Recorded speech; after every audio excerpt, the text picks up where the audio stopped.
அதாவது டேய் பெருமையை பேசுடா, உன்கிட்ட என்ன பெருமையே இல்லையா? என்னால இப்படி காட்டிட்டே இருக்க, கூலியா காட்டுற, தொழிலாளியா காட்டுற.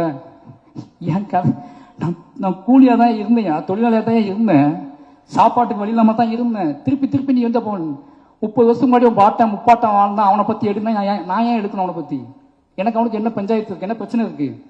அவனை எடுத்து காட்டி எனக்கு என்ன ஆக போய் எனக்கு? தன் வலியையும் தன்னுடைய ஊரின் வாழ்வியல் மற்றும் வரலாறையும் மட்டுமே பேசும் மாரி செல்வராஜுக்கு மூச்சுக்கு 300 தடவை அம்பேத்கர் பற்றி வாய்க்கிழிய பேசும் மாரி செல்வராஜுக்கு உங்கள் ஊரோட வாழ்வியலில் தொடர்புடைய இம்மானுவேல் சேகரனார் பற்றி மட்டும் ஏன் வாய் திறப்பதோ அல்லது படத்தில் கூட காட்ட மறுப்பதேன்? உங்க ஊருக்கும் உன்னுடைய வாழ்வியல் வலிக்கும் புத்தருக்கு மட்டும் எந்த விதத்தில் தொடர்புடையவர்? மொத்தத்தில் தலித்தியம் பாதி திராவிடம் மீதி. இதுதான் மாரி செல்வராஜ். மாரி செல்வராஜ் அவர்களை நீங்க உங்க வலியை பேசுங்க, ஆனா எங்கள் அடையாளத்தை பயன்படுத்தாதீங்க.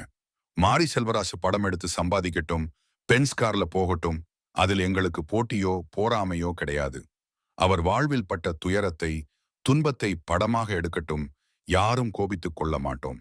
ஆனால் உழவுக்குடி மக்களின் அடையாளமான சிகப்பு பச்சை கொடியை காட்டுவதில் மூலமும் ஊர்குடும்பர் கதாபாத்திரத்தை காட்டி அந்த சமூகம் கழுதை பன்றி மேய்த்து வாழ்க்கை நடத்துபவராக காட்டுவதுதான் முரண்பாடு.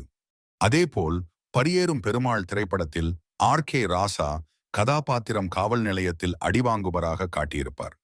ஆனால் உண்மையில் அந்த ஆர்.கே. ராஜா என்பவர் அனைத்து சமூகத்திலும் நன்மதிப்பை பெற்றவர். அவரை காவல் நிலைய அதிகாரி கன்னத்தில் அறைவது போல் காட்சிப்படுத்தி அவரை அசிங்கப்படுத்தி மறைமுகமாக எங்கள் வாழ்வியலை கொச்சைப்படுத்துவதுதான் உங்கள் எண்ணமா? மாரி செல்வராஜ் அவர்களை புத்தரும் மற்றும் அம்பேத்கரும் தான் புளியங்குளத்தின் அடையாளமா?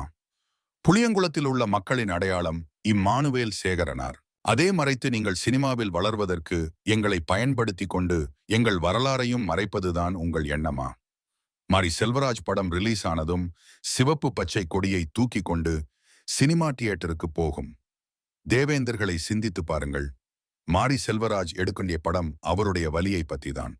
உன்னுடைய வலி கிடையாது, உன் முன்னோர்கள் வலி கிடையாது.